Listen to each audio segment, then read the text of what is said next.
I really feel like cutting my fringe today. I don't know why, but for the past couple of years, my fringe has just been growing out, and I think I need that part of my personality back. If you're my hairdresser, look away. But I used to cut my fringe when I was younger. In fact, I first did my curtain bangs in 2017 when I was on my gap year trip to Europe. I honestly think, without being dramatic, that was the point that my personality turned around, that I finally came into myself. I found myself in Europe on my gap year trip when I cut my fringe. So it's just been looking a bit bleh lately, like a bit boring. And I'm just gonna go in with my nail scissors, honestly. Please don't tell my hairdresser. I haven't styled it yet. I've just blow dried it. I just need a little bit of a personality upgrade. I'm also in a rush, so this is really just a terrible idea. But I feel like you can't really get curtain bangs wrong. I'm going to style them and let's see. A lot better. They're just sitting a lot higher and they'll actually keep their volume. I'm going to put them in a little roller and then do the rest of my hair. You guys have been asking for a hair tutorial and I don't have time to do a full one right now. I would love to do an in-depth one. I'll just show you quickly what product I use, or what tool I use anyway. This year is the year that I'm praying that I get a Dyson. Just have other things that I want to spend $800 on before I would buy a Dyson. In the meantime, what I use is just a hot brush, and it's not a blowout brush, it is a hot brush that just heats up and has the bristles. This is from Muck, which I believe is an Australian brand.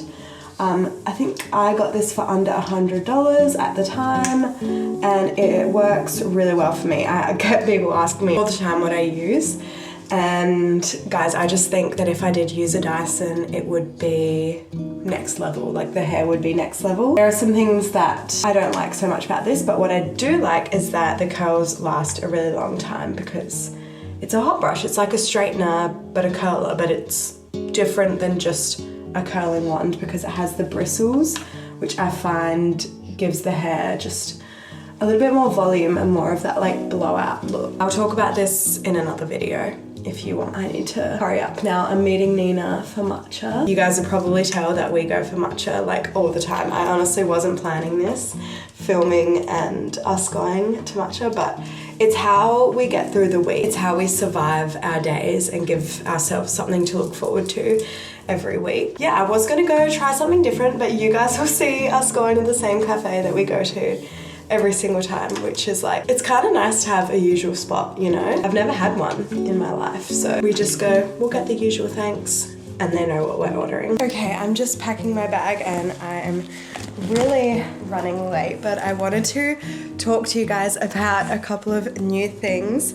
First of all, I'm so in love with my little basket bags that I got, an over-the-shoulder one. That's what I'm bringing with me today. Second of all, I got a little delivery in from Mecca of these violet FR Bisou jellies. This is like the French girl lip in a product.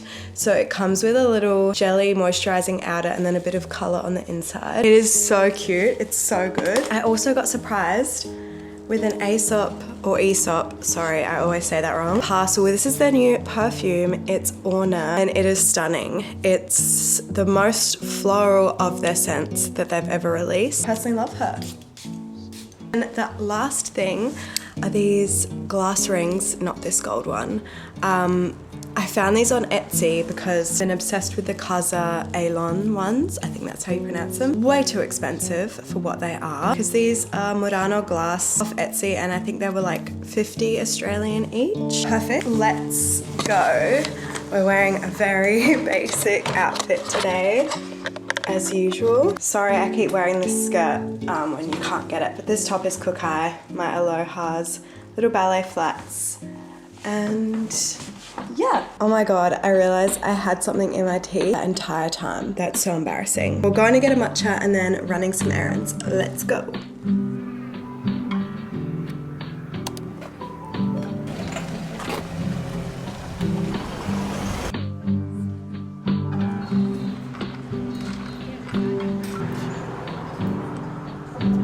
This time that we're here.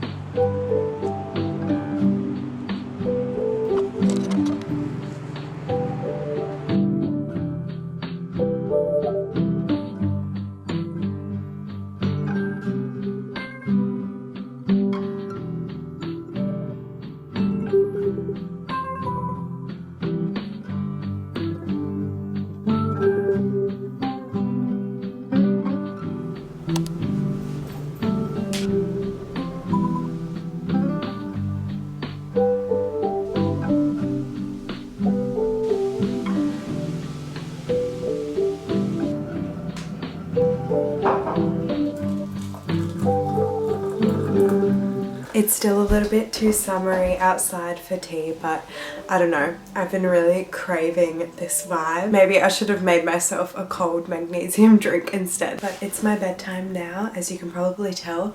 I finished up my sticker sheet designs. You guys got a little sneak peek. I sent those off and then I went to pick up pizza and went to Paul's house to watch the first episode of White Lotus season 3. Oh my god, I'm already freaked out. Honestly, I need some time to like decompress before I go to bed. If you're someone like me, you would understand, but when I watch a scary, or just not even scary but sinister movie, TV show, any piece of media, something that is just unsettling in any kind of way or deals with darker themes, I get a little bit too involved in the sense that I feel like my world that I'm living in reality is that world, and so I become scared, I feel negative, I just feel bad. I don't know what this is. This only came on later in life. I used to be able to watch horror movies, no problem. But now I just can't do it for my own mental health. And The White Lotus is probably like the most intense show that I can watch. I love them. Don't get me wrong. I love pop culture. I love film. I love cinema, media, books, everything. I want to consume more in these kinds of genres, but I simply can't do it to myself. I just wanted to show you what I picked up from the city today. I have a special something this Thursday night. I'll tell you more about that tomorrow. And I just picked up some little thong heels. I don't know if I told you guys. I bought some nicer ones, but they absolutely cut up my feet. And these were literally $50 and they're probably going to fall apart, but I just needed them for this week. They go with what dress I'm wearing. That was the main reason I went into the city, but I also popped into Milligram, which if you're in Australia is an amazing place if you're a journal girly or if you love stationery. I just picked up this really beautiful pen. I don't know how to pronounce the brand, but it's this really cute chubby rollerball pen, and it doesn't look like much, but it just writes so beautifully, and I think it looks so cute on my journal, like this chubby pink pen. And then I just got some plain pink washi tape. I use plain washi tape all the time in my journals, and I have this brown one which I really love, but I just wanted a plain pink one. You guys know that pink's my favorite color. This is a little spread that I did last week, and I think it's really cute and a nice little reminder you are exactly where you're supposed to be. Anyway, I've been working on my night routine, so I'm going to journal a bit and then I'm going to read. I've been reading Second Place by Rachel Cusk, and this is the first book that I've ever started underlining. I'm just underlining it with my 0.38 Muji pen, and I'm finding it really fun. It's like a fun little assignment, and then I can go back on it afterwards and know which parts of the book really captured me. That's what I'm going to go enjoy tonight, and tomorrow I will see you because we're going to prepare for that special thing that I've got on.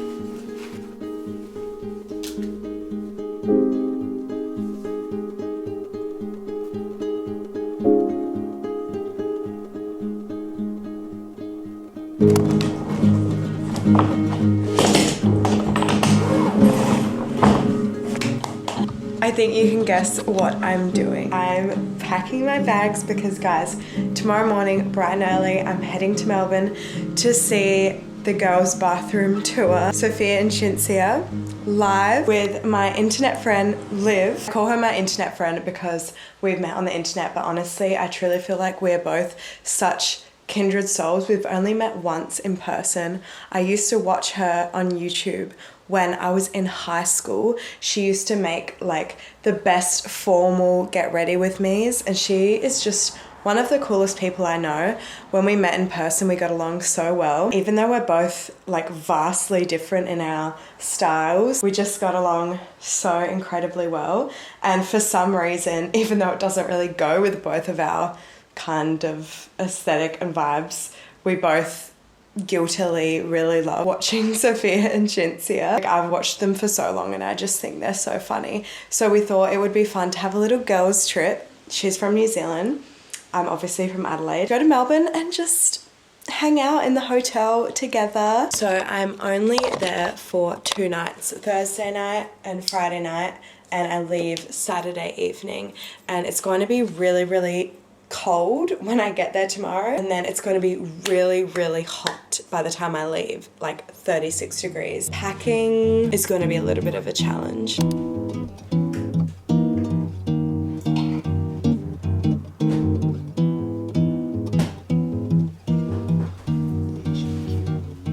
Okay, this is what I think I'm going to wear to the girls' bathroom. Can't forget shoes and a bag.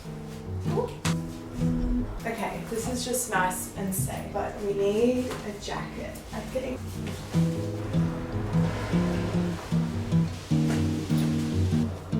And then I think I'll definitely wear this one when it's really hot out with some belly flats. I need to pick what bag I'm going to bring as well.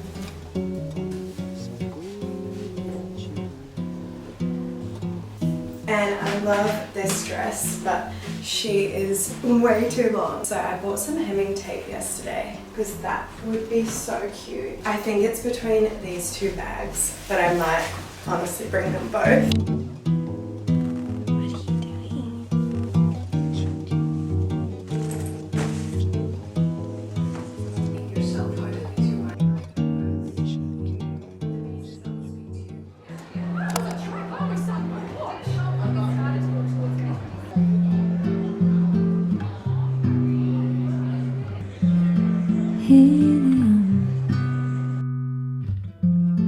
For 17, if I could, I would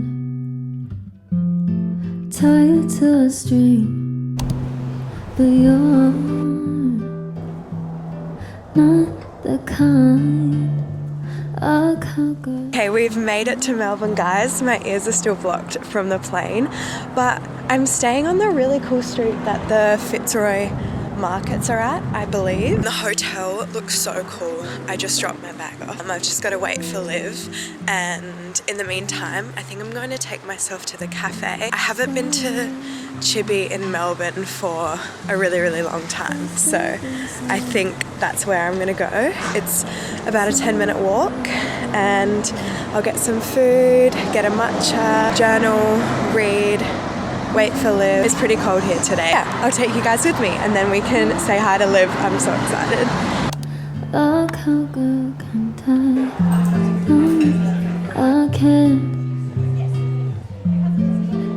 can't change your mind, no. I can't change your mind. I can't change your mind, 'cause you're just not the kind this conqueror can turn.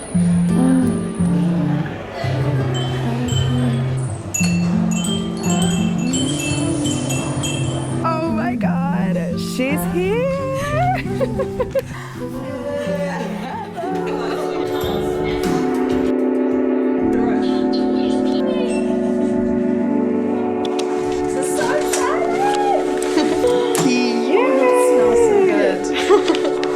Oh my god, it's so cute.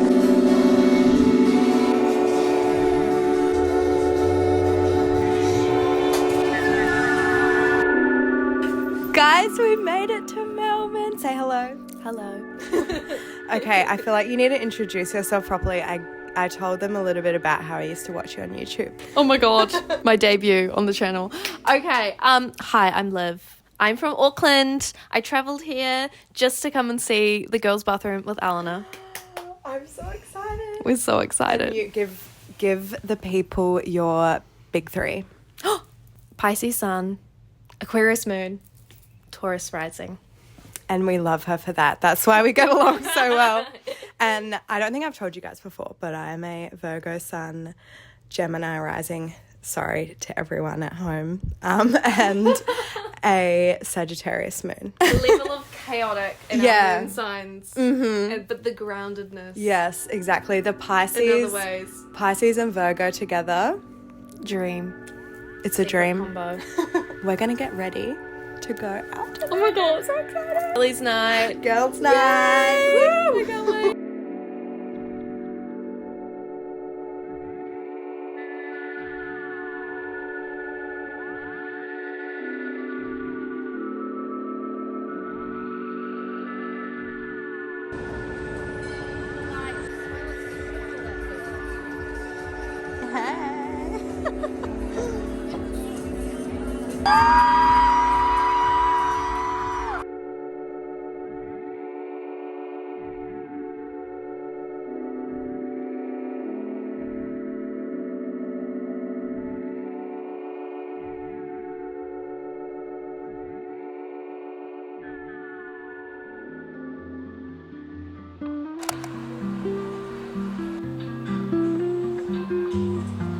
Like a boulevard, starting over again till the end. Only when you're paying attention to them and everyone. What an insane couple of days it's been. Guys, I almost quit the internet. I almost just completely logged off forever. As you can see, I'm home now. I can't believe the little Melbourne trip that Liv and I had been planning for ages is over. It's actually quite sad, but I just had the most beautiful girls weekend. Liv, if you're watching this, love you so much. Actually ended up speaking like the whole time, just chatting away. So I was hardly on my phone, hardly posting anything. And I only filmed like the first day that I got there. But that was actually a really nice thing in the end. And I was so offline that I didn't notice that a far right Instagram page that's based here in Adelaide, the city where I live, had reposted one of my videos where I called out misogynistic male-only barbershop that exists here. And this far right page reposted the video for all of its disgusting followers to see. And yeah, basically within a couple of hours, I had hundreds of comments basically attacking my character, my appearance, and saying just awful things that no one, especially just a woman, should ever have to read about herself. That happened just as I was leaving Melbourne, and I was all alone, and seeing that in a city that I'm not comfortable in or familiar with, all by myself, it just sent me. I broke down, absolutely broke down, and it's taken me a day to recover. A few other things have happened kind of in the background recently that have deterred me from feeling safe and comfortable online, and usually I don't know, I love my online space. It hasn't been feeling so safe lately, and I don't mean that in a way it's necessarily dangerous. I mean the men thing, that definitely is and can be, but social media can be tricky. I'm just trying to gently find my way back to it, and I know that I will. And this platform, as I say to you guys every single time, is a very easy way for me to get back into it, because I just feel this just feels like a nice warm hug. Aside from all that, I wanted to show you guys, I did a bit of book shopping in Melbourne. I didn't really do any other shopping, but nevertheless, let's just get into the haul. So first of all, I picked up Motherhood by Sheila Hady, or Sheila Hedy. You guys know I talked about this in my TBR for 2025, and I'm so glad that I found it in a bookstore.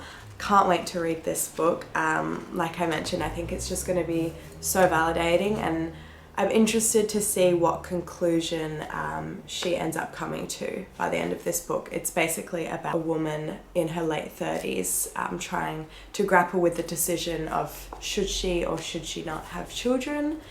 And as I've mentioned to you guys, I don't think I want to have kids, so I don't know, I just think it's a very important discussion. We always hear about women becoming mothers, and I feel like motherhood is kind of the final frontier of womanhood. Once you reach that, you become a fulfilled woman. At least that's what society tells us. And I want to know what Hady has to say about that. I went into another bookstore, and before I went in, I said, I definitely don't want to buy any books. And at the counter, straight when I walked in, I picked up 2 books. The first one I picked up is this short little essay. It was actually a lecture that was delivered, that was then published, but this is by Isabella Hamad, who is a British Palestinian author. And immediately I just thought this was a really interesting framework within which to look at Palestine. It's called Recognizing the Stranger on Palestine and Narrative. Hamad sheds light on Palestinians' struggle for freedom through the kind of framework of literature, cultural analysis, and narrative devices, which I find is an extremely poignant way to look at this. I'll give you guys a little quote so you can get an idea of what I'm talking about. But she says, "We are in new territory now. the Palestinian struggle for freedom has outlasted the narrative shape of other anti-colonial liberation movements that concluded with independence during the 20th century, and it is becoming more difficult to hold fast to the old narratives about the power of narrative. Yeah, so I'm about halfway through this and I think I'll definitely finish it today or something, and I would highly recommend this. And the last book was a recommendation from one of my favorite YouTubers, Cheren, and you guys know I've spoken about her a lot. She was reading this in the month of February, and I don't know how I had never seen this essay before. It's called The Beauty of Everyday Things by Xoxo. This book is basically about the items that we have around us that we use every day are our little companions, I guess, and that fact makes them inherently things of beauty. I actually did my university final, which was ceramics, kind of on that idea, on these sort of mundane items that become vehicles and elements of ritual, of moments of our everyday life. For example, a ceramic mug that you use every single day to have your morning cup of tea, and the importance of these items and how they make up not only a person but a space, a home. And I could have really used this in my thesis. I honestly don't know how I missed this. That's a little update from me, guys. I can't believe we're nearing the end of February, nearing the end of summer. I'm feeling a little fragile, but I'm just gonna take the rest of this week as it comes, the rest of today as it comes. I hate men, and sometimes I really hate the internet. Be gentle with yourself too, guys. If you're going through anything, just be gentle with yourself. Don't rush your healing or feeling better.